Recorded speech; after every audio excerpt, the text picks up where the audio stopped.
Hello everyone, अपना reaction पर आपका स्वागत है। आज हम जिस वीडियो पर रिएक्ट करने जा रहे हैं उस वीडियो का टाइटल है अरब में मची इस्कॉन की धूम, कट्टर मुस्लिम बन रहे कृष्ण भक्त। तो देखते हैं किस तरीके की वीडियो है ये।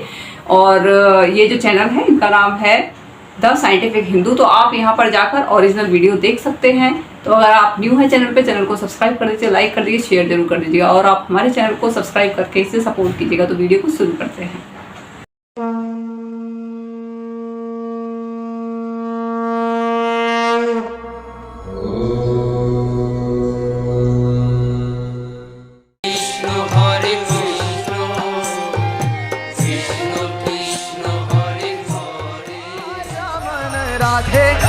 राधे राधे राधे गोविंद, कृष्णा कृष्णा कृष्णा हरे हरे। दोस्तों, आज पूरे विश्व में हिंदू धर्म का प्रभाव जंगल की आग की तरह फैल रहा है और इसका सबसे पहला श्रेय इस्कॉन को जाता है। आजकल विदेशी नागरिक अन्य धार्मिक संस्थाओं से भी जुड़ रहे हैं, परंतु विदेशों में सबसे ज्यादा हिंदू धर्म का प्रसार केवल और केवल इस्कॉन ने ही किया है और अभी भी इस्कॉन धर्म प्रसार के मामले में सबसे आगे है।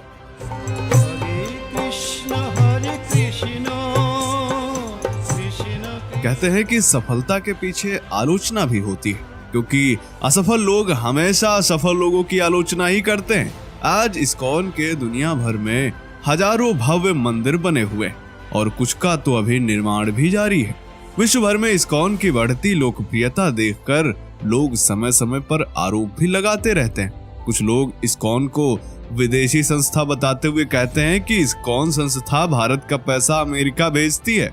तो दोस्तों, आज के वीडियो में हम ये जानेंगे कि आखिर इस्कॉन संस्था है क्या, आखिर क्यों लाखों विदेशी इस्कॉन से जुड़े हुए हैं, और क्रिश्चियन तो क्रिश्चियन, अब तो खाड़ी देशों में भी इस्कॉन लोकप्रिय होने लगा है। तो दोस्तों, बने रहिएगा हमारे साथ वीडियो के अंत तक और कमेंट में जय श्री कृष्ण जरूर लिखें। नमस्कार, स्वागत है आप सभी का द साइंटिफिक हिंदू पर और मैं हूं आपके साथ आपका दोस्त धीरेन्द्र।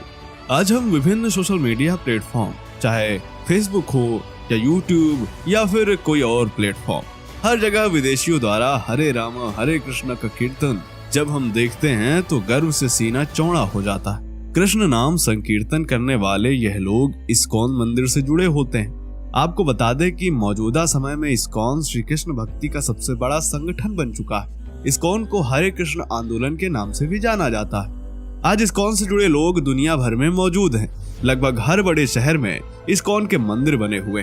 अब सवाल उठता है कि आखिर दुनिया भर में इस्कॉन इतना लोकप्रिय क्यों है, आखिर क्यों बड़े बड़े उद्योगपति और सेलिब्रिटी इस्कॉन से जुड़े हुए हैं। तो दोस्तों, इसका सबसे बड़ा कारण है भगवत गीता। जी हाँ दोस्तों, भगवत गीता एकमात्र ऐसी पुस्तक है जिसमें जीवन का संपूर्ण समाधान है। इसके अलावा भक्ति वेदांत स्वामी श्रील प्रभुपाद का अथक प्रयास इस्कॉन की लोकप्रियता का बड़ा कारण है। आज दुनिया भर में श्री कृष्ण उपासना के कई सारे केंद्र हैं, ढेरों मंदिर हैं, अनेकों संस्थाएं हैं जो दुनिया भर में कृष्ण भक्ति और गीता का संदेश पहुंचाने का काम करती। परंतु जिस समय दुनिया के अन्य देशों में हिंदू धर्म से लोग परिचित नहीं थे, उस समय केवल श्रील प्रभुपाद जी ही ऐसे संत थे जिन्होंने इस्कॉन की स्थापना करके जन जन तक कृष्ण भक्ति का प्रचार प्रसार किया। इस्कॉन का पूरा नाम है international society for Krishna consciousness, जिसका हिंदी में अर्थ है अंतर्राष्ट्रीय कृष्ण भावनामृत संघ। श्रील प्रभुपाद जी ने वर्ष 1966 में न्यूयॉर्क से जब इसकी शुरुआत की थी, उस समय उनके साथ कुछ गिने चुने लोग ही थे और उन्हें भी वहां बेहद निकृष्ट समझा जाता था।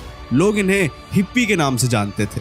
हिप्पी लोग पूर्णतः भौतिकवादी जीवन जी रहे थे। इनका जीवन पूरी तरह शराब और व्याभिचार में लिप्त था, परंतु श्रील प्रभुपाद ने उनका जीवन पूरी तरह बदल दिया। जो हिप्पी थे वो अब हैप्पी बन चुके थे। थोड़ी ही दिनों में ये लोग सात्विक और आध्यात्मिक जीवन जीने लगे और इसका प्रभाव ऐसा पड़ा कि अन्य लोग भी इस्कॉन से जुड़ने लगे। आज इस्कॉन के दुनिया भर में 1000 से अधिक केंद्र हैं। अकेले भारत में ही इसके 400 से अधिक केंद्र हैं। और यही नहीं, अब तो खाड़ी देशों में भी इस्कॉन पैर पसारने लगा है। आजकल युवा पीढ़ी कट्टरवादी सोच से बाहर निकल रही है। हर किसी को अपने जीवन से जुड़े प्रश्नों का सही उत्तर चाहिए और इस्कॉन से जुड़कर हर किसी को सही समाधान मिलता है। यही कारण है कि खाड़ी देशों की युवा पीढ़ी भी मानसिक शांति के लिए इस्कॉन की तरफ आकर्षित हो रही। दुबई, अरब, बहरीन, ईरान, शारजाह आदि खाड़ी देशों में इस्कॉन ग्रुप लगातार बढ़ रहे हैं और कृष्ण चेतना का प्रचार प्रसार कर रहे हैं। हालांकि इन देशों में रूढ़िवादी विचारधारा और शरिया कानून के चलते खुले तौर पर अभी कृष्ण नाम संकीर्तन की अनुमति नहीं है, परंतु फिर भी हजारों युवा इस्कॉन से जुड़ रहे हैं। इस्कॉन से प्राप्त जानकारी के अनुसार दुबई में इस वक्त 50 से अधिक इस्कॉन ग्रुप काम कर रहे हैं। वहां प्रत्येक शुक्रवार को आध्यात्मिक सत्संग का आयोजन होता है, जिसमें 700 से 800 लोग भाग लेते हैं। इसके अलावा शारजाह के 5 और ईरान में अभी एक ग्रुप बना है। संयुक्त अरब अमीरात और मिडिल ईस्ट के दूसरे देशों में भी ग्रुप बनाए गए हैं, जो लगातार कृष्ण भक्ति का प्रसार कर रहे हैं। दोस्तों, इस्कॉन संस्था मूलतः भारतीय संस्था है, क्योंकि इस्कॉन के संस्थापक स्वामी प्रभुपाद जी इसकी शुरुआत झांसी से ही करना चाहते थे, परंतु भारतीय लोगों की उदासीनता और रूखे व्यवहार के कारण यह योजना फलीभूत न हो सकी। अंततः गुरु के आदेश पर उन्होंने विदेशों से इसकी शुरुआत। कुछ लोग आरोप लगाते हैं कि इस्कॉन वाले हिंदू नहीं हैं, या फिर ये कहते हैं कि इस्कॉन का पैसा विदेश जाता है। उन्हें बता दें कि इस्कॉन का पैसा मंदिर निर्माण में, धर्म प्रचार में तथा अन्य कई समाज कल्याण की योजनाओं में खर्च होता है। इस्कॉन पूरी तरह वसुधैव कुटुंबकम की भावना से कार्य करता है, जिसका उद्देश्य समस्त विश्व को कृष्ण भक्ति से जोड़ना है। इस्कॉन के 4 मुख्य नियम हैं। तप यानी किसी प्रकार का नशा नहीं, शौच यानी किसी प्रकार का व्याभिचार नहीं, दया यानी मांसाहार का त्याग, लहसुन प्याज भी नहीं, सत्य यानी जुआ या सट्टेबाजी नहीं। यदि एक वाक्य में कहें तो यही सनातन धर्म के मुख्य नियम है। इसीलिए इस्कॉन वाले सही मायने में सच्चे सनातनी हैं।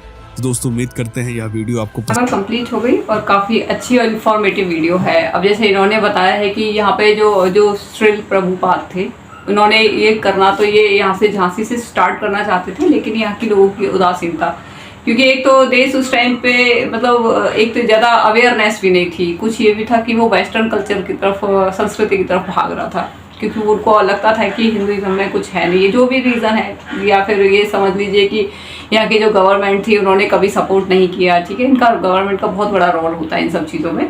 अगर वो सपोर्ट नहीं करती है तो फिर ज़्यादा नहीं प्रोग्रेस कर पाते हैं। तो उन्होंने फिर वो विदेश गए 1966 में। ठीक है, वहाँ पर जाने के बाद में फिर वहाँ पर देखे थे हिप्पी लोग जो थे वो भौतिकवादी जीवन अपना जी रहे थे। वो मतलब ड्रिंक करना, मतलब सिगरेट, ये सारी चीज़ें जो कि एक गलत काम है, उनको भौतिकवादी लाइफ स्टाइल थी उनकी। तो फिर उन्होंने वहाँ पे कीर्तन वगैरह करते थे, अपने हाथों से खाना खिलाते थे। तो ये सारी चीज़ें वहाँ पे उन्होंने करा और फिर वो लोग जो है धीरे धीरे उनकी लाइफ में काफ़ी चेंजेस आ गए। फिर वो भी काफ़ी मतलब हिप्पी से हैप्पी हो गए वो भी। तो ये चीज़ें थी और उन्होंने बहुत ज़्यादा मेहनत की थी श्री प्रभुपाद ने। उनके जो गुरु थे उनका ये था कि यहाँ से स्टार्ट करें, लेकिन उन्होंने जो है फिर अमेरिका से शुरू करा, वो अमेरिका गए थे। उसके बाद में जैसे हम लोगों में मिथ था इस चीज़ का कि जो इस्कॉन के जो मंदिर हैं यहाँ पर पैसे मतलब ये जो है विदेशों में जाते हैं। एक्चुअल में क्या है, ये अपने ऊपर दूसरे मंदिर बनवाने में पैसे खर्च करते हैं। दूसरा क्या है कि खाना वाना जो जिस लोगों का जो खाना होता है उसमें और इन सब चीज़ों में, संस्कृति को फैलाने में ये अपने जो भी इनको पैसे चढ़ते हैं उनका यूज़ करते हैं। ऐसा नहीं है कि मतलब वैसे हो रहा है।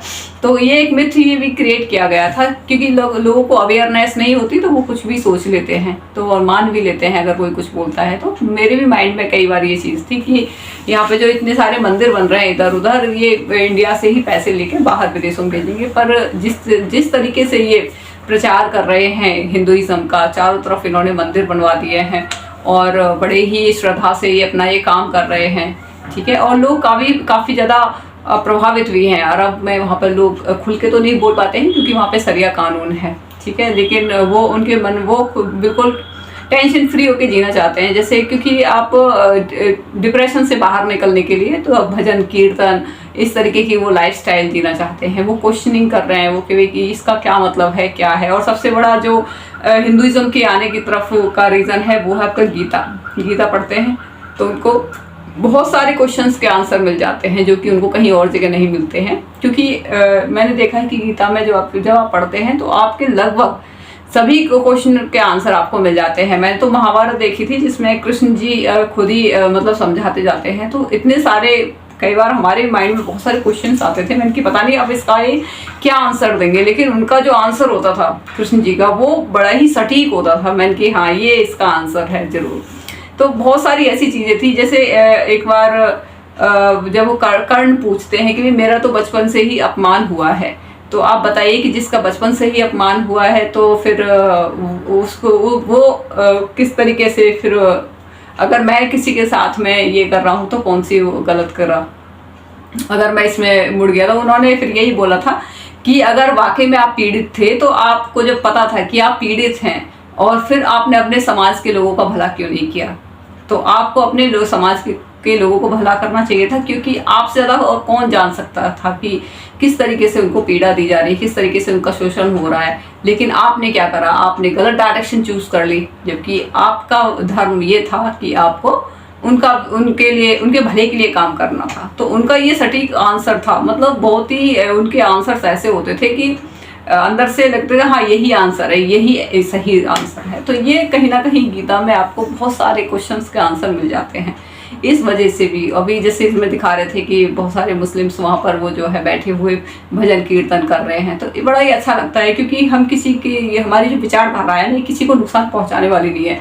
अगर आप मानसिक तौर पे मतलब डिप्रेस हैं, स्ट्रेसफुल लाइफ है आपकी, तो आप बिल्कुल स्ट्रेस फ्री हो जाते हैं, क्योंकि जब आप भजन कीर्तन करते हैं तो बिल्कुल, जब आप ओम का जाप करते हैं और डीपली ब्रेथ मतलब वो आप सांस लेते हैं, तो उससे क्या है कि आपका जो डिप्रेशन है वो कम हो जाता है। ये साइंटिफिकली प्रूफ है। तो हमारे यहाँ पे तो योग वगैरह जो करते हैं, ठीक है, उसमें भी डीपली सांस ली जाती है और फिर ओम का जाप किया जाता है। तो उससे क्या है कि जितना आप डीपली सांस लेते हैं उतना ही आपका स्ट्रेसफुल लाइफ जो होती है वो कम हो जाती है।